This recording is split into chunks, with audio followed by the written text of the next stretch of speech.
nesse momento, em torno de 150 mil navios e embarcações offshore, transatlânticos, navios cargueiros, tipos variados de carga, vários tipos de atividades, estão transitando nos mares. Então, o ambiente oceano, como um só, ele é um centro de gravidade.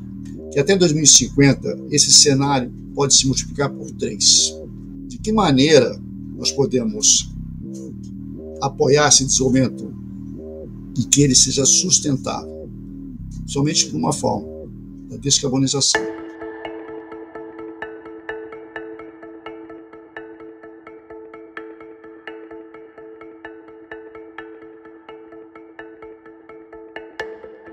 Bom, muito bom dia a todos. Meu nome é Lavínia Barros de Castro, eu sou funcionária do BNDES. Eu tenho o prazer de apresentar hoje o nosso podcast, que vai falar sobre um tema que vem sendo destaque em muitas mídias, que é o tema da descarbonização do mar, né? Aqui no BNDES eu ajudei a coordenar, o Almirante Ilques esteve à frente, né, desses seminários, e também a Cristiane Marcelac, uma grande colaboradora. Em julho de 2024, o BNDES e a FGV fizeram o primeiro seminário, né, sobre um Seminário Internacional Transição Energética do Mar, falando um pouco, a gente trouxe inclusive para esse seminário o secretário-geral da Organização Marítima Internacional, IMO, né, nós vamos falar um pouco sobre o que é a IMO e a sua relevância, e a gente começou a trazer esse tema porque, na verdade, as coisas já estavam acontecendo, né? A transição energética do mar já tinha começado, com custos elevados, com várias implicações econômicas, numa década decisiva para estabelecer, né, qual seria a trajetória futura de descarbonização mundial e o papel do Brasil, né, como uma oportunidade histórica, que acho que vai ser esse o centro do nosso debate hoje, e era um tema relativamente desconhecido. E depois, em fevereiro de 2025... a FGV e o Trade Council da Dinamarca, junto com outros organizadores e agora apoiado pelo BNDES, fez um segundo seminário onde a gente tentou destacar algumas urgências de pauta, né? Algumas questões que seriam cruciais a gente tentar resolver como país e pensar a nossa inserção nesse cenário, né? Claro, tudo está acontecendo num contexto de grandes incertezas, né? Porque, de um lado, a gente está com esse grande avanço na pauta de descarbonização do mar, mas também convivendo com recuos ou discussões, digamos, de pautas climáticas e também num contexto de, digamos assim, de um multilateralismo em xeque, para colocar de uma forma bem ampla. Bom, essa transição está pensada em 2 etapas. Eu vou querer depois que os nossos palestrantes falem, mas deixa eu, sem mais delongas, introduzir os nossos grandes convidados, né? Primeiro, o almirante de esquadra, Ilques Barbosa. Ele foi declarado guarda-marinho em 1976, ocupou vários cargos de direção de navios e organizações de terra. O almirante Ilques tem 1.200 dias de mar, 7.000 dias de embarque, possui diversos cursos do Comando Estado-Maior Superior de Guerra Naval, Política de Estratégia Marítima pela Escola de Guerra Naval, curso regular do Estado-Maior da Academia de Guerra Naval da Armada do Chile e o curso de Altos Estudos de Política e Estratégia pela Escola Superior de Guerra, a ESG. Ele exerceu muitos cargos, inclusive os cargos de comandante de navio Escola Brasil, comandante da 2ª Divisão de Esquadra, secretário de Ciência e Tecnologia da Marinha, diretor de Portos e Costas, comandante do 1º Distrito Naval, comandante em chefe da Esquadra, diretor-geral de Pessoal da Marinha. Foi chefe de Estado-Maior da Armada e comandante da Marinha entre 2019 e 2021 e assessor da presidência da Transpetro atualmente. Ele é assessor da presidência da Fundação Getúlio Vargas, apoiador do Senai, Cimatec e Mar, presidente do Conselho Curador da Fundação de Apoio à Pesquisa Científica no Hospital Naval Marcílio Dias e é colaborador do Centro de Estudos Políticos Estratégicos da Marinha, CEPMB. Muito obrigada, Almirante, pela sua presença, é uma honra tê-lo conosco. Bom dia, agradeço a gentileza da apresentação. Já a senhora Cristiane Marcelac ela tem se destacado em todos os debates. Ela participa da delegação brasileira da IMA, ela é engenheira naval pela UFRJ, com mestrado em transporte marítimo na PENOCOP, tem MBA em engenharia econômica e administração industrial da UFRJ, várias especializações, liderança no MIT, Sloan University, no IMD Lausanne, e atualmente está cursando o doutorado de engenharia naval na PENOCOP, com ênfase justamente em transição energética. Ela é uma profissional com mais de 30 anos atuando no setor de navegação e logística, com diversas posições nos últimos anos na C-Level e tendo ocupado posições como diretora da Docenave Vale, CEO do Mercosul Line Maersk, presidente do Porto Imetã Veracruz, presidente da Transpetro, e hoje ela é sócia-diretora da Mar Salgado, que é uma empresa justamente voltada para a transição energética na navegação e membro da delegação brasileira da IMO. Então ela vai descontar de dentro da IMO, né, como essa autoridade regulatória funciona e quais são as suas diferenças, oportunidades para o Brasil e todo esse debate. Bom, muito obrigado pela presença, Cristiane. E eu vou começar, então, acho que sem mais delongas, eu vou, nesse caso, eu vou começar com o Almirante Ilques e vou fazer uma pergunta um pouco genérica, né? Um pouco para começar aqui, botar a nossa bola em jogo, explicar um pouco o que é a pauta de descarbonização, qual é a importância econômica dessa pauta, mas não apenas econômica, também a dimensão estratégica dessa pauta para o mundo e para o Brasil. Por favor, Almirante. Bom, primeiro, agradecer mais uma vez a gentileza do convite, a companhia da doutora Cristiane, uma líder sem nenhum tipo de desculpas, do ponto de vista da qualidade e de excelência profissional da nossa co-palestrante, e também da doutora Lavínia, do BNDES. De início, para responder à pergunta, é importante contextualizar o ambiente que ocorrem esses fenômenos, essas situações de descarbonização.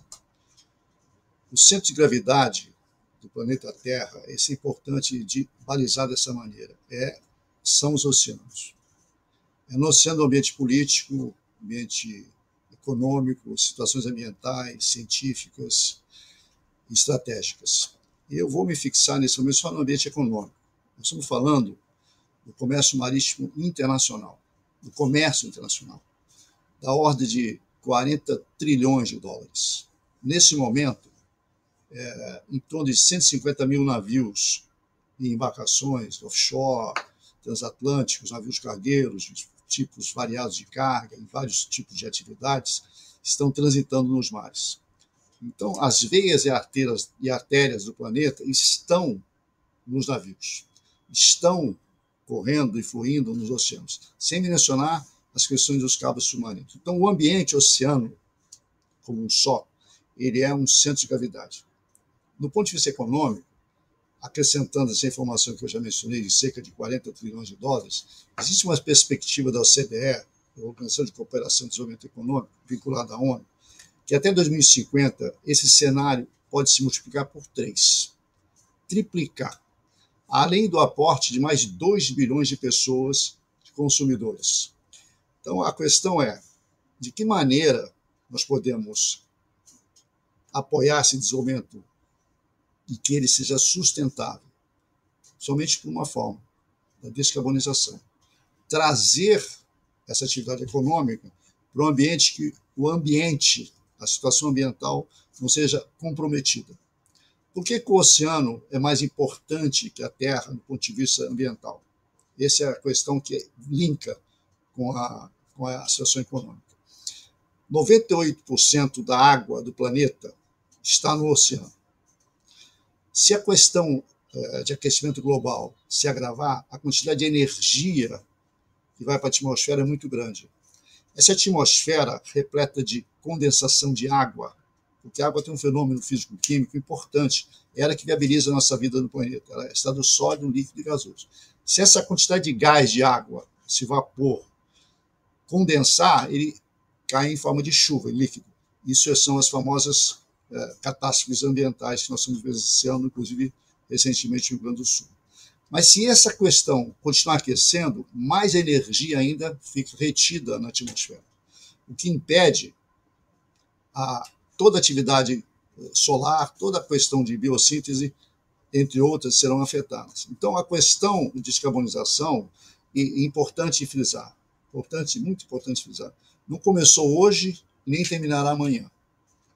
No governo Barack Obama, quando nós fizemos um estudo preliminar desse assunto, já se mostrava que o perfil energético dos países já estava caminhando para uma mudança. Mais rápido, menos rápido, como agora pode acontecer uma redução na dinâmica, mas a dinâmica é a descarbonização, é a transição energética. O planeta está em transformação. E não é a primeira, também não será a última. Essa transformação coloca o Brasil uma posição muito vantajosa, uma posição de força. É mais ou menos assim, para que todos possam entender, aquela corrida de Indianápolis, todos os carros estão naquele circuito oval, distanciados entre si. Foi colocada uma bandeira amarela, uma bandeira verde, aquela bandeira que impede ultrapassagem, os carros se agrupam. É mais ou menos o que está acontecendo no Brasil. Nós estamos afastados em termos de indústrias, por isso é importante a reindustrialização nesse momento, com esse foco de descarbonização. Quando agrupou novamente, nós estamos numa posição de força. Por quê? Porque as nossas fontes de energia são eminentemente limpas, o que outros países não possuem essa situação. O que nós não podemos é descoordenar. Nós temos que ter um plano. Foi muito bem apontado pela doutora Cristiane, a necessidade de um comitê de alto nível, a necessidade de uma coordenação, porque, na verdade, essa descarbonização não é só o combustível do navio, não é só o motor do navio, a propulsão, são várias questões logísticas. Então, numa outra síntese, é um grande plano nacional de logística, que mexe com sistemas modais, rodoviários, hidroviários, aeroviários, ferroviários. Então, toda uma questão logística no país muda. E se nós soubermos atuar nesse nível de estruturação política e estratégica, nós vamos saber o que os fenícios já sabiam desde Priscas Eras. O oceano traz prosperidade. O oceano traz sobrevivência. Prosperidade porque nós exportamos.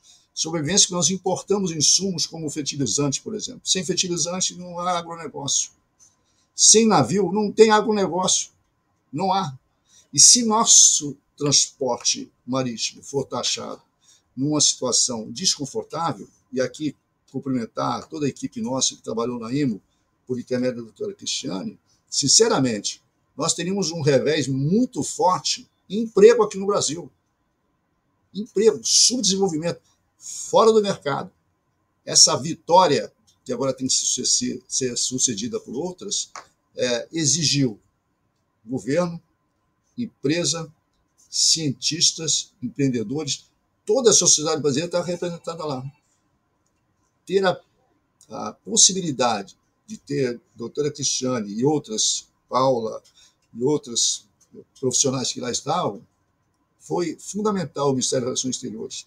Então, é uma pauta, vamos dizer assim, turning point para o Brasil. Turning point. Essas minhas primeiras palavras são nessa direção, Lavínia. Muito obrigado. Muito obrigada, Brito. Acho que perfeito que o senhor mostrou a relevância, né, do ponto de vista tanto da pauta de descarbonização quanto a relevância, digamos, econômica e geopolítica, né? E eu aprendi com os senhores, na verdade, né? E eu não tinha muita ideia disso, do tamanho, né, do transporte marítimo no comércio mundial, né? Que no Brasil é 95%. Antes vocês me ensinaram isso.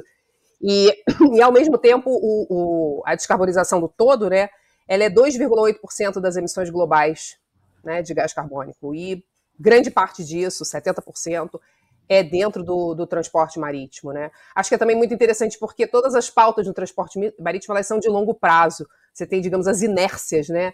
A idade média de um navio é muito alto, né? Os navios que são construídos agora vão estar ainda em operação então, em 2050. Então, essa é uma pauta que a gente sempre tem que pensar no longo prazo, né? E aí, dito isso, eu queria entender como é que se faz a regulação disso, né? E passar, então, aqui para a doutora Cristiane, né? Na verdade, explicar o que é a IMO, como é que se dá essa regulação marítima e, claro, como tem sido o papel do Brasil na IMO, porque você é uma das nossas representantes. Então, muito feliz em tê-la aqui. Muito obrigada pelo convite, Lavínia. Bom dia a todos. Obrigada pela gentileza da apresentação de vocês dois.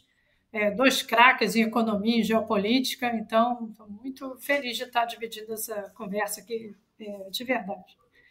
Bom, vamos começar pegando dois pontos que o Almirante Ilques colocou. Um é que a importância da navegação, né? O valor 95%. Né? O Brasil não é uma ilha, mas 95% do nosso comércio exterior é feito por mar. Então, tem uma questão da importância do mar na nossa economia, né? E da nossa prosperidade. Mas não só para o Brasil. como o almirante Wilkes colocou. E o mar, se fosse um país, seria o maior país do mundo, né? Teria 80%, 75%, 80% da nossa superfície, seria o maior país, o mais poderoso. E a questão que, como você me perguntou, é quem regula o mar? Porque o mar não pertence a país nenhum, né? Então, quem regula essa operação desse comércio internacional, que tem baseado nos critérios, você pode dizer que mais de 80% do comércio internacional, mais de 85%, esse número varia dependendo do critério que você usar. Mas o comércio, vamos dizer que a globalização está toda baseada na nossa conexão marítima, seja mais de 80%, seja mais de 85% do nosso comércio internacional. Mas a gente se une através do mar. Por isso que até o almirante Wilkes cunhou o nome do geopolítica, é oceanopolítica, né? Porque o oceano é que define a nossa união enquanto globo, né? E aí, enfim, essa questão, como não pertence a país nenhum, né, lá acho que final da década de 40, por conta de uma série de acidentes, e, assim, comunidades, países se juntaram e falaram, olha, a gente precisa estabelecer uma regulação de segurança no mar. E aí foi criada a IMO, International Maritime Organization, IMO, né? E o objetivo da IMO era justamente esse, estabelecer práticas, estabelecer critérios, procedimentos, regulações para garantir essa segurança no mar, seja a segurança dos marítimos, seja a segurança da embarcação, seja a segurança do meio ambiente, tá? Então, eu diria, hoje, eu conheço um pouco a aviação, não conheço tanto, mas, pelo que eu conheço, eu posso inferir aqui que a navegação é o setor mais regulado em nível mundial, tá? Porque essas regulações feitas pela IMO, elas são condicionantes do navio.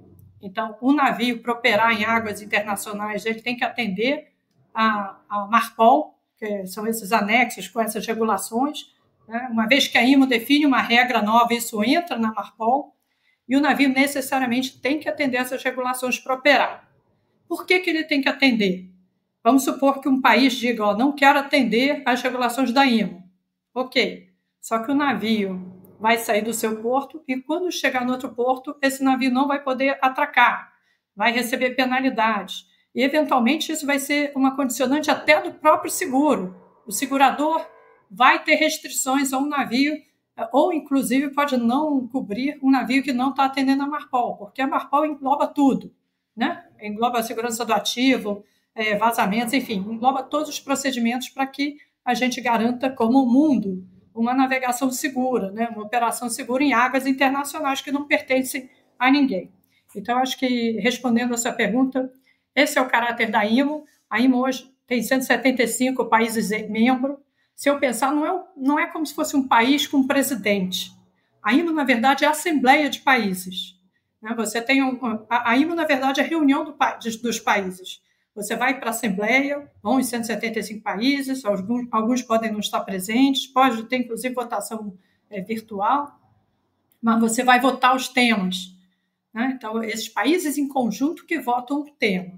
E esses países em conjunto, em 2018, eles votaram uma primeira estratégia de descarbonização no mar. Nessa estratégia, o setor marítimo chegava ao net zero, chegava em 2050 com 50% de redução de emissões, e agora, em 2023, se aprovou, por unanimidade, todos os países presentes aprovaram uma estratégia de descarbonizar. Quando a gente fala de descarbonizar o mar, na verdade, a gente está falando em descarbonizar o transporte marítimo mundial, o uso do mar, né? A gente está descarbonizando a frota marítima mundial, e descarbonizar até 2050.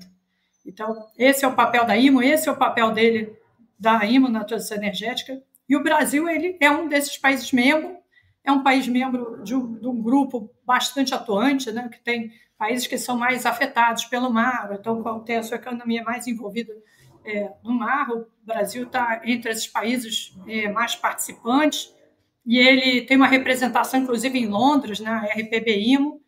Quem representa... Cris, só um minuto. Antes de você entrar no papel do Brasil, explica um pouquinho, que eu acho que as pessoas não conhecem, né? Como é que se dá a governança da IMO? Que você começou a falar de votação, acho que não... Explica só mais um pouquinho para a gente entender, então, a inserção do Brasil e, num certo sentido, até o papel dos Estados Unidos, né, na IMO, antes da gente entrar no Brasil, que isso vai ser gancho para outras perguntas também. Tá. Perguntas? Vamos lá. Então, a IMO ela funciona como assembleia. Então, os temas são votados por assembleia, né? A maior parte dos temas, a maioria dos temas, tem sido aprovado por unanimidade. Tá? Recentemente, a gente teve a transição que tivemos os Estados Unidos e mais um bloco de países árabes que pediu uma votação, não foi unanimidade, mas foi por extensa maioria. Tá? Nós voltando, né, esse assunto é um assunto por si só de uma narrativa, mas voltando para a IMO. Então, a IMO, ela, novamente, não tem a IMO é uma pessoa, não é uma pessoa, é uma assembleia. A IMO é aquela assembleia, todos os países representados, tem um local que você reúne, tem um auditório, deve ter uns 1.000 lugares lá, e mais os participantes em outras partes do prédio, e os temas são votados ali. Então, você tem comitês, você tem comitê que trata do meio ambiente, você tem um comitê ligado aos marítimos, da formação dos marítimos, você tem vários comitês. Tá? E aí você, nesse comitê, com todos os países presentes, no nosso caso, o Comitê de Meio Ambiente, você vota as pautas ligadas à poluição no mar, à poluição, emissão de poluentes na atmosfera. Então, você tem um comitê só de meio ambiente, que é o MEPC, Marine Environment Protection Committee. Tá? E os temas normalmente são unanimidade, como eu falei, mas eles podem ser votados por maioria também. Tá? Então, é assim que funciona. Todos os países votam igual, todos os votos valem igual. Você tem uma ilha que tem 10 mil habitantes, ou você tem um país que tem 1 bilhão e 400, o voto igualzinho. Um país que se retira da votação é 1 em 175 países. Tá? Então, e tem essa questão regulatória, porque hoje em dia, os navios que operam na navegação mundial, eles, na maior parte das vezes, eles não têm a bandeira do país que ele está operando. A gente diz que são bandeiras de conveniência. Estamos falando Panamá, Ilhas Marshall, Libéria. São bandeiras de países que não têm tanta expressão ou pouquíssima expressão na navegação mundial. Então, essas bandeiras também seguem a regulação da IMO. E por que esse navio tem que seguir? Porque se ele não segue a regulação da IMO, ele não pode acessar os portos de forma geral e não vai ter cobertura de seguro. Então, esse é o sumário. Tá, então a gente volta para o Brasil depois, quando vamos passar um pouco para o Almirante, e depois a gente fala um pouquinho do Brasil também, né?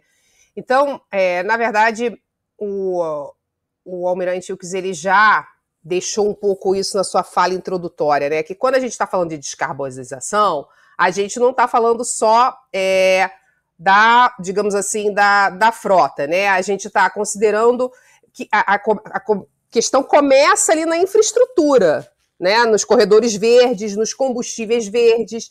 Aí a gente tem todas as cadeias de produção, né, que estão envolvidas e que precisam ser descarbonizadas também, até a gente chegar lá na ponta, até o final, né, na manutenção dos navios e depois o final no desmonte dos navios, né. E o Brasil tem essa ambição de não apenas descarbonizar, né, a sua frota, mas de contribuir para uma descarbonização mundial marítima, né, é uma pretensão mesmo. E parece que o Brasil realmente tem grandes oportunidades. Eu quero ouvir do senhor quais são as questões mais estratégicas, onde estão as grandes oportunidades do Brasil. E também queria que a Cris falasse um pouco. E aí ela pode também falar que, não sei se vocês sabem, mas o Brasil tem uma certa liderança na IMO. E eu queria que ela mencionasse isso também para a gente. Aí complementa. Perfeito. Lá, Almirante, por favor. Primeiro, quais são as oportunidades? Nós, de fato, temos muitos estaleiros no Brasil. Uma quantidade razoável, e com alguma capacidade técnica remanescente de outros períodos mais favoráveis. Existem também capacidade regulatória. Nós temos a Autoridade Marítima Brasileira, que, seguindo as normas da IMO, tem condições de acompanhar e regular internamente esse cumprimento, dando estabilidade. Existe também um corpo de advogados, escritórios maritimistas, que tem condições também de apoiar esses desdobramentos. Então, quais são os desafios importantes? Primeiro, a indústria naval realmente entender, plenamente entendido, que existem vários segmentos da indústria naval. Primeiro, a construção naval, reparo naval, manutenção naval, retrofit, que é um navio se transformar em outro, ou uma modernização, e o desmantelamento e reciclagem. Então, é um portfólio de opções muito grande. Quando nós nos concentramos em uma só também em determinado segmento da construção naval, isso empobrece e dificulta o acesso ao emprego pleno, porque essas cadeias, esse blockchain, as cadeias logísticas, são interligadas. Quando eu segmento as veias e as artérias, a quantidade de vida diminui, que está passando, usando um exemplo da medicina. Então, esse é um ponto importante de solução interna nosso. Nós temos que resolver esse problema, internalizando algumas convenções internacionais e pautando regulamentos que já estão, inclusive, no Congresso Nacional. Um determinado projeto de lei que está em curso, nós também atuamos nisso, para que crie essas possibilidades. A quantidade de navios, só para ter uma ideia assim, da dimensão econômica, nós temos hoje, nesse momento, em torno de 2 mil navios transitando na nossa área mais próxima. Se 5% desses navios, 5%, são 100 navios, demandarem os nossos portos para reparo, manutenção, em alguns dos nossos estaleiros, não tem estaleiro que vai dar conta. Por quê? Algumas situações de acesso ao porto, infraestrutura, dragagem, sinalizações, capacidade de diques. Então, existe também uma necessidade. E aí, explicando um pouquinho a questão da descarbonização, entrando nesse sistema de indústria naval. A montante do porto, antes do terminal, a montante do porto, toda uma estrutura verde, ecologicamente correta, tem que ser estabelecida. A jusante do porto, ou seja, depois do porto aí entra o navio, também. Então, essa é a dimensão do plano logístico que eu estava mencionando, que envolve a descarbonização. Então, não é somente o navio, a propulsão, a questão de porto, os terminais. Toda a estrutura logística do país está em questão. Porque não adianta chegar um combustível verde no porto, mas, na verdade, a montante, ou seja, antes do porto, ele é completamente não ecologicamente correto. Então, essa é a composição. Um outro ponto que eu quero frisar, que a doutora Cristiane mencionou, a Cris mencionou, essa questão da influência da IMO. A IMO trabalha num ambiente internacionalmente, a área marítima internacional, a área onde não há bandeira. Um navio pode ter uma bandeira de registro, carga de diversos países, pode ser construído num terceiro país, ou seja, uma miscelânea de países com interesses. Como é que se faz para regular isso? A Assembleia com voto unitário. Quando um país, por qualquer motivo, não cumpre uma resolução, o navio dele ou é penalizado ou não atraca. Então, é uma situação, é assim que funciona. Inclusive a tripulação. Quantos tripulantes, qual é a qualificação do tripulante que tem que participar, a participação ou não de mulheres, de qualquer tipo de gênero, é especificado pela IMO. Então, a dimensão disso é para poder prosperar o negócio, para poder prosperar o comércio. A IMO é um baluarte disso. Questão de água de lastro. Mas por que água de lastro? Porque a água de lastro pode transportar micro-organismos de um lugar para o outro planeta e altera toda a condição de vida de outros lugares. Recebemos, então, aqui o peixe-leão. Esse peixe nós não tínhamos aqui na nossa região. Não tem predador. Está se transformando num problema. O problema do coral sea, o problema do coral. Esse micro-organismo também não tinha na nossa região. Então, ele tem que ser combatido aqui.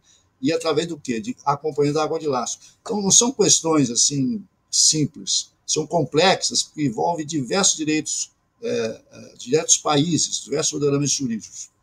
Então, a IMO é importante. Almirante, me explica o que é água de lastro? Desculpa, eu não sei. Um navio, quando está navegando, ele tem que manter a estabilidade dele. A estabilidade. Tem metacentro, antigravidade. A doutora Cristiane Engenheira Naval sabe, é nossa professora para isso. Então, ele precisa trazer o peso dele, vamos dizer assim, para o mais baixo possível do navio, para que ele fique estável, que ele não fique com muito jogo e possa emborcar. E isso cria, então, uma situação, quando ele está sem carga, ele fica leve, ele sobe. Quando ele subir, ele diminui o calado. diminui aquilo que está afundado na água. Essa é uma conversa Arquimedes, empuxo, para poder o navio flutuar. Então, quando se coloca água de lastro, o navio embarca a água, faz um peso que força ele a baixar. Então, o centro de gravidade dele também abaixa, ele fica mais estável, fica mais seguro. Então, quando a gente vê um navio mercante plenamente carregado, ele está estável. Tá? Nossa, ele está quase a água passando por cima do convés. Ele está bastante, porque está pesado. Inclusive, os esforços estruturais que ele sofre ficam menores, porque ele não fica subindo na onda, descendo na onda, aquele cavado, ele não fica solto no ar, não cria o quebramento. São várias regras que são importantes para que... E por isso a água de lastro é usada. O navio vai com carga e volta em lastro. Volta com água embarcada. E essa água não pode sair ejetando em qualquer lugar, porque cria problemas. Sem mencionar outros aspectos importantes, que é a ejeção de águas servidas, águas negras, né? Petróleo usado e outras tristezas maiores que infelizmente acontecem. Então essa é a contextualização de água de lastro. Vou pegar daqui para completar a resposta. Eu peguei alguns pontos aqui que você questionou e que o Almirante Hildes mencionou. O primeiro ponto é a questão da governança do protecionismo e das bandeiras. Tá? Só adicionando um ponto aqui. No passado, quando eu entrei na navegação, lá na década de 90, os países tinham suas bandeiras, muitos países tinham construção própria, e a navegação ela tinha um custo, tinha fretes altos, porque o custo dela era muito mais alto. Tá? Desde a década de 90, houve uma liberação ampla da navegação em caráter mundial, e navios construídos cada vez maiores, né? Você tinha conteneiros de 400 TUs, eu me lembro da frota oceânica, de 400 containers, vamos dizer assim, e hoje em dia você tem de 23 mil, 24 mil containers. Tá? Então, os navios foram crescendo, foram sendo construídos cada vez mais baratos na China, na Coreia. Então, alguns países se especializaram em fazer navios mais baratos. Também foram saindo das suas bandeiras e passaram a usar bandeiras que eram as que traziam custos mais baratos, né? Essas bandeiras de conveniência. Então, antes, tinha uma empresa de navegação pertencente a um país, com navios construídos naquele país. Isso houve uma ruptura total a partir da década de 90, e hoje os países são construídos na Ásia, são operados com bandeiras das ilhas do Pacífico e são afretados de forma spot por vários operadores. As empresas de navegação, tinha uma empresa brasileira, foi comprada por outra alemã, que foi comprada por outra dinamarquesa. Então, são empresas que operam no mundo todo, não operam na rota daquele país. Então, hoje, e com isso foi muito positivo para o comércio internacional, porque à medida que os navios ficavam maiores e mais baratos, você viabilizava novos comércios, novos fluxos, né, que chegando em países pequenos, grandes. Então, essa competitividade, essa liberação da navegação criou uma malha muito ampla para vários países. Então, totalmente globalizado. Exatamente, esse foi um vetor de globalização. A gente não pode esquecer que a globalização está em cima do oceano e que essa liberalização trouxe a competitividade para um modelo hoje que não tem cara de país. Tá? Você tem vários players que são dissociados daquele país na navegação internacional. Tá? Constrói um lado, bandeira de outro, afretado do outro, para carga do outro. Então, é assim que funciona para a melhor conexão possível marítima entre países. Então, esse é o primeiro ponto. Tá? A outra questão, voltando, você perguntou sobre a transição energética, quais são as oportunidades. Só vou dar um passo atrás e falar 4 coisas aqui. Falar sobre a transição energética, falar sobre os fósseis, falar sobre os modelos de taxação dos fósseis e falar sobre oportunidades, só para chegar nas oportunidades. Então, a primeira coisa, falar sobre transição energética. Como a gente sabe, desde o Acordo de Paris foi 2015, esse acordo da IMO foi 2023, o mundo realmente chegou a uma visão científica de que a ação do homem está promovendo aquecimento da atmosfera e que isso, determinado aumento de temperatura, vai ser danosa, bastante danosa para a vida na Terra. Então, existe um impacto mundial, apesar de alguns países pediram autos desse pacto, mas, de fato, tem um aquecimento e existe um pacto para essa transição, que é o Acordo de Paris. No caso da IMO, é a estratégia de descarbonização. Como a gente falou lá atrás, quando a IMO define uma meta, não é como os países. Se eu atinjo a meta, ótimo, se eu não atinjo, tudo bem. No caso dos navios, não. Você é obrigado atingir a meta, porque isso vai entrar, essas práticas vão entrar no seu anexo da Marpol, da sua convenção, que você tem que atender para atuar na navegação mundial. Então, o primeiro ponto é vinculante. O navio tem que atender o que a IMO faz, não é opcional. As metas que a IMO define são atendidas pela navegação. Há outro ponto, talvez seja o primeiro de todos, a navegação vai ser o primeiro setor a descarbonizar em caráter mundial, porque a IMO é reguladora e porque ela definiu essa estratégia. Então, botando em perspectiva, e acho que isso é uma ótima notícia, uma notícia assim, impactante, né? Todo um setor descarbonizar. Como disse o Almirante Wilkes, a navegação representa só 2,89%, 2,9%, 3% das emissões. Por que começa pela navegação? Por outro lado, é um setor que é regulado a nível mundial, é um setor com ótima governança, em que todos os países são impactados. Então, vamos dizer que é um bom protótipo para você exercitar uma transição. Quando a IMO definiu essa estratégia, que os navios iam chegar ao net zero, ou seja, a descarbonização em 2050, ela começou adotando medidas de eficiência. Em determinado momento, os estudos, e muito com estudo científico, debate político, estudo científico, academia, em determinado momento se chegou à conclusão que as medidas de eficiência já tinham dado muito resultado, já vem dando muito resultado, mais de 30% de melhoria de eficiência, e para chegar nas metas da IMO, porque ela é uma cumpridora de metas, era necessário o phase-out dos combustíveis fósseis. Não é como se afastar dos combustíveis e não phase-down, é phase-out dos combustíveis fósseis a partir de 2027. Então, isso foi aprovado em unanimidade em 2023, que a partir de 2027 você teria uma medida para penalizar as emissões de carbono. Tá? Emissão de GHG, não só carbono, mas todos os gases de efeito estufa. Então, 2027, você adota uma penalidade sobre as suas emissões, você vai ter que pagar para poder poluir, e essa penalidade vai aumentando, as metas vão aumentando até chegar ao net zero em 2050. Tá? Agora, como são essas penalidades? Como é que é o valor dessa penalidade? Quais são as metas de redução até 2050? Então, isso sofreu muitos debates, passou por vários debates da IMO nos últimos 7 anos, e agora, em 11 de abril do mês passado, foi aprovado o modelo de penalidade. Tá?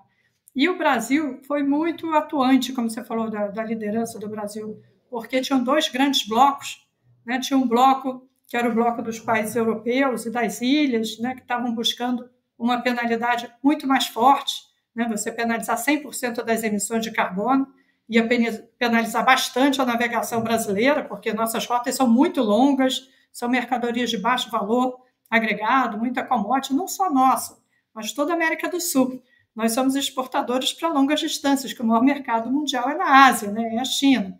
E a nossa rota é muito maior do que uma rota da Europa, que está ali do lado. Então, nós seríamos... E nossos produtos têm menor valor também. Então, nós seríamos extremamente penalizados. E, então, tinha um bloco que era a América Latina, era a China, alguns países asiáticos, os países asiáticos, majoritariamente, o Japão não. E tinha um bloco da Europa com as ilhas do Pacífico, e o nosso bloco, o nosso objetivo era penalizar só a diferença para a meta.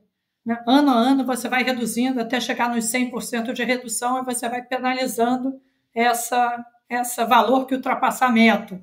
E era um jeito de você promover a mesma descarbonização, mas com um custo muito menor para os países exportadores de commodities, né? Para todos os países. Os importadores também, tem países que importam toda a comida, né? Tem uma questão de food security.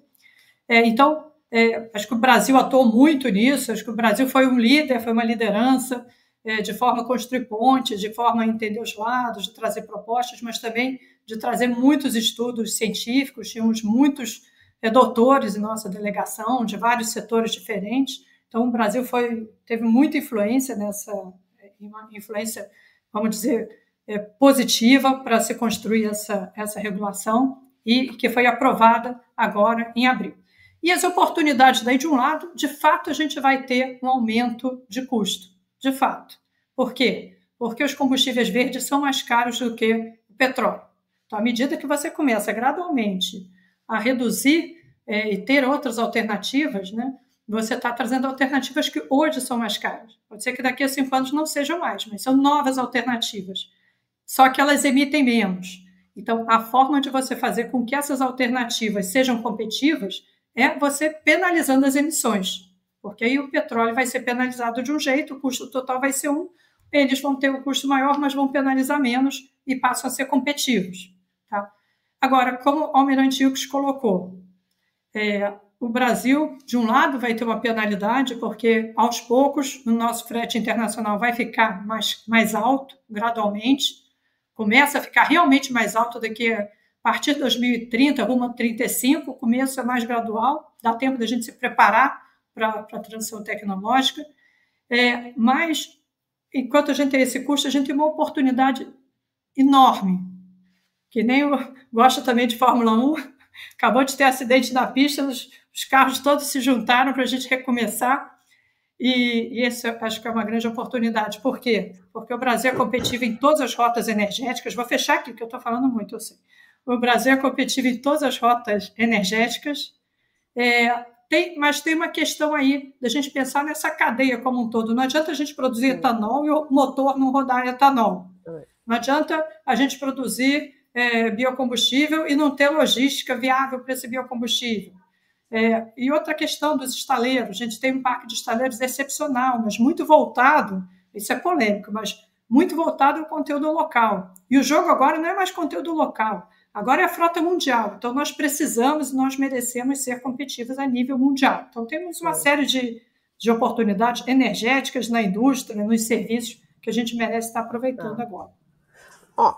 Muito obrigada, Cristina, você fez um grande panorama aqui, mas eu quero explorar um pouquinho mais esse ponto, né, que diferente do caso do petróleo, a gente não tem solução única de um combustível para a descarbonização no mar, né, a gente tem múltiplos combustíveis que vão coexistir durante um tempo, né, e tem que adaptar os navios, mas também tem maior flexibilidade. Eu queria ouvir um pouquinho o Almirante Ilques sobre essas alternativas de combustível e o que ele pensa sobre o assunto, porque combustível é, né, um assunto aqui muito importante para o BNDES e para os nossos ouvintes.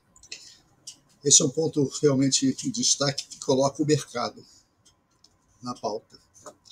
Aquele que for mais competitivo no mercado levará a maior fatia de oferta de produtos e serviços. Essa é a etapa seguinte do desafio. Primeiro foi colocar a possibilidade de nós entrarmos no jogo. Foi colocado. Nós estamos, os combustíveis brasileiros, renováveis, todos eles com uma opção. A cadeia logística, montante, jusante, como eu expliquei, tem que ter capacidade para entender que, além de a cabotagem, o offshore, nós podemos também entrar no novo curso, inicialmente em corredores verdes. Para explicar melhor, que é um corredor verde, é um porto verde conectado com outro porto verde. Essa linha de comunicação marítima, ela é verde. Isso exige que os dois lados estejam na situação ambiental correta, como se espera.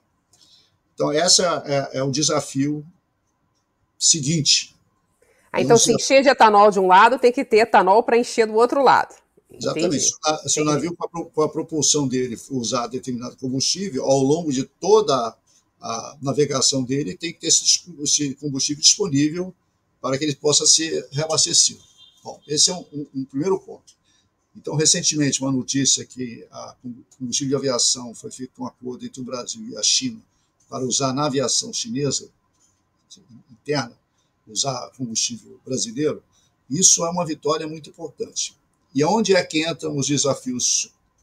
Eles entram numa dimensão um pouco mais relevante. A geopolítica da energia é uma geopolítica de poder das grandes nações, que hoje está centrado no petróleo e no gás. Guerras estão ocorrendo por causa dessa pauta, e não é de hoje, nós sabemos disso. Essa mudança de geopolítica, a União Europeia, e aqui é uma interpretação minha, a União Europeia precisava de um afastamento do gás, principalmente, do petróleo. No primeiro momento do gás, no segundo momento do petróleo. Ela, então, fez um movimento interno com os seus fatores de força, que é um determinado tipo de combustíveis. Esse determinado tipo de combustível precisa de uma tecnologia mais sofisticada do que os nossos combustíveis. O nosso combustível, do ponto de vista de transformação, de retrofits, é mais barato. Ele é mais à mão.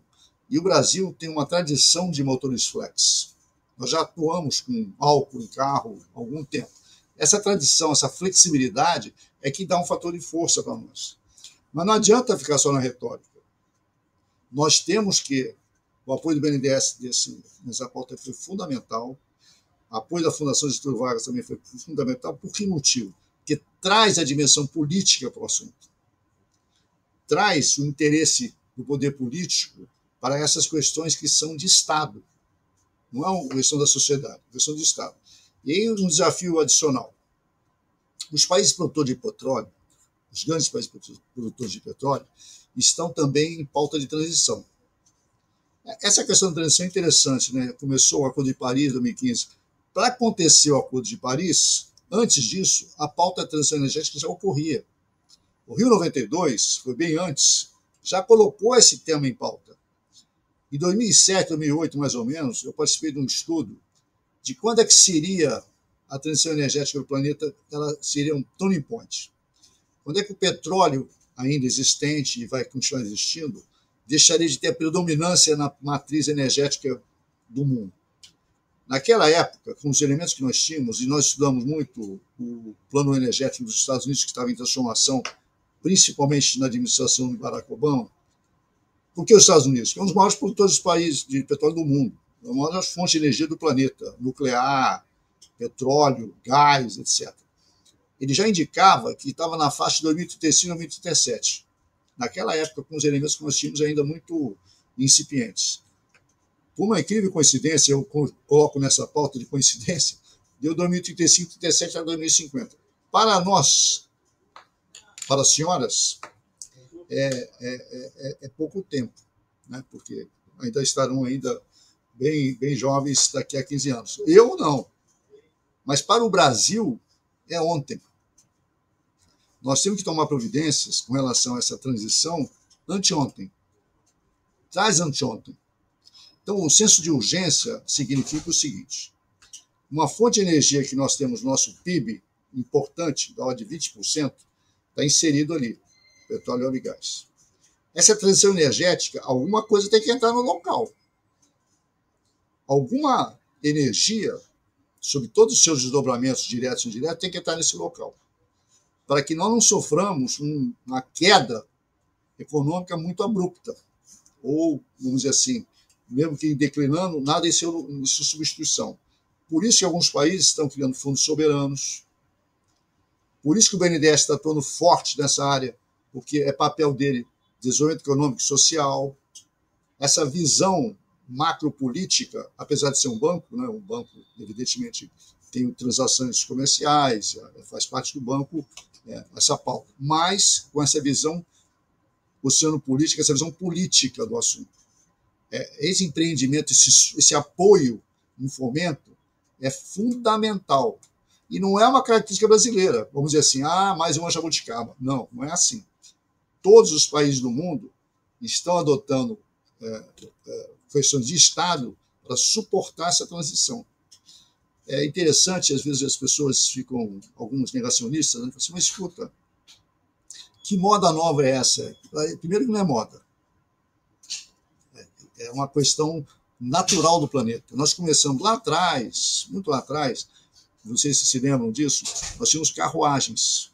Aí um dia apareceu o Ford Bigode, Ford T lá do Henry Ford. Teve gente que não acredita nisso. A locomotiva foi combatida. A Maria Fumaça foi combatida. As pessoas preferiam carruagem. Até um dia que a carruagem já foi aposentada porque não havia condição. Isso está em curso. Está em curso. Então, a questão de importância, ela tem importância, só para sublinhar, né? Política, porque é um jogo de poder, um jogo de oportunidades, um jogo de desenvolvimento, quem vai sentar à mesa e quem não vai sentar à mesa. Esse é o jogo. E nós conseguimos chegar na mesa. Agora é continuar nela. Essa é a minha contribuição nesse momento. Fantástico, é exatamente isso, né? Sempre os interesses econômicos e políticos e tecnológicos também emaranhados, né? Porque aí você vai ter, por exemplo, cada um defendendo um pouco o seu combustível, e o Brasil tem um portfólio muito amplo, né? A gente produz quase todos. Então vai ter o pessoal do etanol, o pessoal do biodiesel, o pessoal das biomassas, e o pessoal da amônia. E aí a amônia tem uma série de questões técnicas, né? Os perigos da amônia, né? E que precisam ser ainda contornados, que podem vir lá na frente a ser uma alternativa, mas que nesse momento ainda inspira muitos cuidados, né? Tem todas essas questões. Mas a gente está, infelizmente, se aproximando do final do programa, então eu não queria perder a oportunidade com a doutora Cristiane de trazer aqui um pouquinho os grandes marcos da IMA, mas sobretudo o que foi discutido na última reunião que acabou de acontecer. E trazer um pouco aqui uma notícia fresquinha para a gente de quem estava lá dentro participando. Então, Lavínia, o que foi aprovado agora foi, como eu disse, foi bastante inovador, né? Uma boa notícia, como o Wilkes falou, transgeracional para as próximas gerações, né? Porque a gente vai pagar agora para as próximas gerações. Muitas vezes os líderes hoje não estão preocupados com daqui a 20 anos, mas então é uma ótima notícia, é um acordo para a transição energética e que tem uma série de elementos muito importantes, porque tem uma visão clara de reduções de emissão ano a ano, tem uma visão clara de penalizações sobre as emissões, tem um mecanismo de fundo para incentivar os combustíveis de baixíssima emissão, e tem uma geração de um fundo, e esse fundo é para apoiar esses investimentos em infraestrutura, é para apoiar food security, é para apoiar compartilhamento de informações. Então, é um modelo completo. E por que é importante esse modelo, que deu uma visibilidade até 2050? Porque, como o Wilkes falou, hoje você tem o petróleo, tem toda a infraestrutura estabelecida, e você vai precisar, e eu vou falar a palavra, você fala muito, mas é importante, que é uma boa metáfora, não vai ter bola de prata, vão ter várias alternativas. É possível que, dependendo do trade ou da região, você tenha soluções diferentes. Pode ser que para algumas rotas uma solução melhor seja uma, para outra seja outra. Vão conviver com petróleo durante muito tempo, mas essas mudanças vão requisitar infraestrutura e vão requisitar novos combustíveis. E para isso são necessários grandes investimentos. E esse grande investimento tem que ter um payback. O payback, se você vai fazer um combustível mais caro, não se paga. Mas à medida que essas emissões vão ser penalizadas, você consegue olhar daqui até 2050 o payback do seu combustível, dependendo da emissão dele. Então, isso traz uma segurança, né? Novamente, estamos numa transição energética, mas na verdade é uma transição tecnológica, porque não é só solução energética, é a solução de motores, de navios, de portos, de logística, de calada, etc.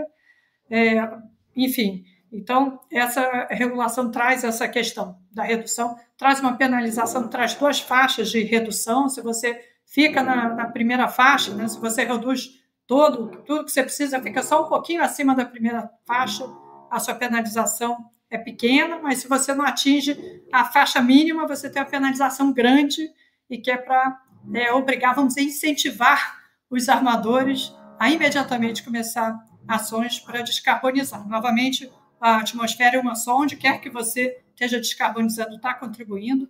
Você falou sobre os combustíveis, e a gente enxerga muito, você mencionou lá no começo, sobre essas 2 fases da transição, né? Uma fase que é imediata, são os navios que estão aí, com os motores convencionais que estão aí, todos rodando a bunker, e você ter o biocombustível, biodiesel, que você vai poder misturar com esse bunker, e que os 2 se falam muito bem, né? Um copia o outro numa versão de biomassa. Não precisa adaptar o motor nesse caso, já não roda precisa. Isso. Por isso que a gente fala que é drop-in. Você mistura um no outro e você já começa uma descarbonização.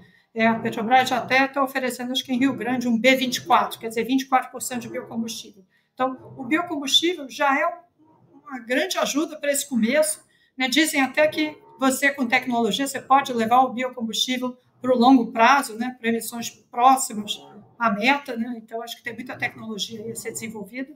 E o segundo momento, você tem os combustíveis de baixíssima emissão, que é próximo a zero, né? E a gente está falando aí do metanol, estamos falando da amônia e estamos falando do nosso etanol, que nem era conhecido como combustível mundialmente. A gente precisou, o Brasil, levantar essa bandeira e falar: olha, a gente já tem mercado maduro de etanol é combustível sim. Pedimos para colocar na ISO, criar uma classificação, não tinha nem classificação para ele como combustível. E não compete com a agrícola.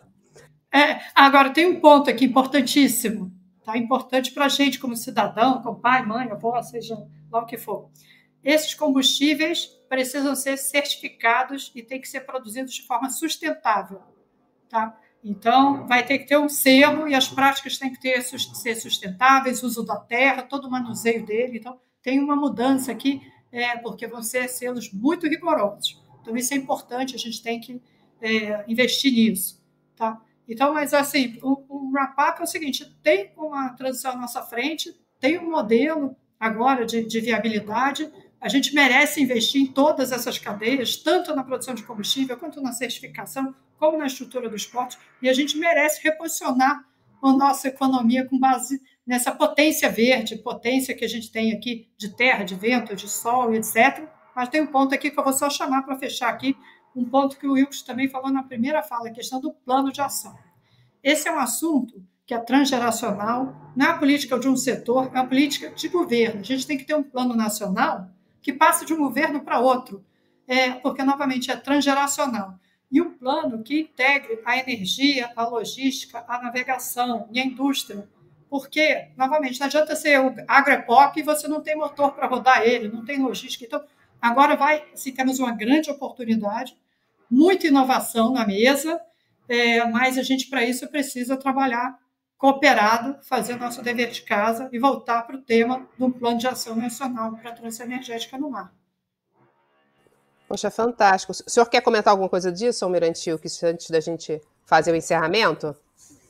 A verdade é que a Cristiane, como sempre, né, a nossa professora, nossa engenheira naval, CEO de navegação, é uma maneira de excelência. Né? Uma maneira de excelência. A única coisa que eu posso acrescentar, e muito marginalmente, é que acreditar que nós temos condições de fazer isso. Nós temos condições de realmente entrarmos nessa disputa, que é uma disputa de mercado, para ser bem sintético. Né? Uma disputa de mercado. Se nós mostrarmos que temos o combustível, se nós mostrarmos que temos a cadeia logística, as coisas naturalmente vão se adaptando ao menor custo. É igual água. A água sempre vai para um caminho mais fácil. Sempre irá. Se nós criarmos facilidades, ou fortalecermos aqueles pontos fortes que nós temos para oferecer o produto e os serviços, naturalmente a balança econômica, porque os armadores querem isso. Onde é que eu posso abastecer meu navio mais rápido e de uma forma mais econômica? E que funcione com mais tempo, que opere com mais tempo. Essa é a essência da vitória do petróleo. Ele tem que ser substituído. Não é que ele deixe de ter importância, mas ele vai ser substituído. E os ganhos relativos também vão diminuindo. E acho que, como a Cristiane mencionou, né, isso tem trabalhos de muitas partes de governo, envolvendo muitos ministérios, envolvendo muitos entes, envolvendo FINEP, BNDES também, né? A gente lançou esse combustível do futuro, né? 6 bi para combustível de futuro, mas não é só isso, né? Tem cada uma parte, tem toda a parte de baixar também a regulação, muitos seminários. Eu acho que eu vou pedir, então, somente uma frase final, assim, inspiradora. Cristiane, se você quiser nos deixar aqui uma mensagem para todo mundo que está escutando o podcast, assim, por favor. Acho que a minha mensagem final é essa da última fala, né? Que a gente merece, a gente tem tudo. Esse nosso trabalho da IMO mostrou a potência do Brasil. A gente foi lá com a academia, fomos lá com o governo, fomos lá com empresas privadas, trabalhamos com muito fundamento, muito dever de casa, muita pesquisa científica, muito suor, enfim. E voltamos, lógico, é uma grande jornada, mas voltamos com um resultado muito positivo para a transição. Então, o que eu falo é que a gente é muito capaz a gente tem tudo nas mãos e a gente trabalhando assim dessa forma coordenada, com dever de casa e com uma visão de longo prazo, a gente pode conquistar esse espaço que a gente merece na transição energética. Almirante Wilkes, por favor, para encerrar o programa, suas palavras finais. De minha parte, eu quero me remeter às grandes navegações. Como é que o Brasil, um país gigantesco, continental, nasceu de marinheiros de um país, continentalmente falando, muito pequeno? O país Portugal, que sempre esteve cercado por potências, sempre potências. A Espanha, a leste, França, Alemanha, Rússia, ao sul, Saara, as questões africanas, ao norte, vikings, ingleses, ao noroeste, o Atlântico. Foi aí que um conjunto de pessoas, conjunto de personalidades, formaram a famosa e legendária Escola de Sagres. É essa Escola de Sagres, uma vocação política importante de liderança da época, por inclusive uma princesa inglesa, que nós, Filipe de Lancaster. Essa escola propiciou um Brasil desse tamanho, que não foi dividido, mesmo com as potências da época tentando fracionar o nosso território. O que mostra que a nossa origem replicou na IMO, como a Cristiane acabou de mencionar. Replicou na IMO. Personalidades envolvidas, conhecedores de várias áreas do conhecimento humano, vários segmentos de conhecimento, se coordenaram sob a coordenação política do MRE e da Marinha, conduziram as nossas argumentações a uma vitória. Essa vitória reflete as mesmas aspirações do passado. Não existe exemplo no mundo numa situação como a nossa. Não é vamos dizer assim, um exagero de retórica, é uma constatação. Então, a mensagem é sinergia. Um jogo é de ganha-ganha. Um jogo de bem comum, desenvolvimento nacional. Nós não temos outra alternativa. Essa é a cerne da questão. Investir em conhecimento, centros de conhecimento. Sempre me dizem, mas qual centro? Vários. Na COP, na FGV, na USP, no IBMEC. Quanto maior quantidade for massa crítica, se nós tivermos várias Lavínias, várias Cristianes, vários Filipes, que é o nosso mentor aqui nesse podcast, o país será melhor. Oportunidades. Esse é o ponto central. Recursos financeiros não nos faltam. Recursos materiais também não nos faltam. O que nós precisamos agora é o plano. Qual o plano? E seguir esse plano. Em questão de... Olha, eu vou fazer um esforço aqui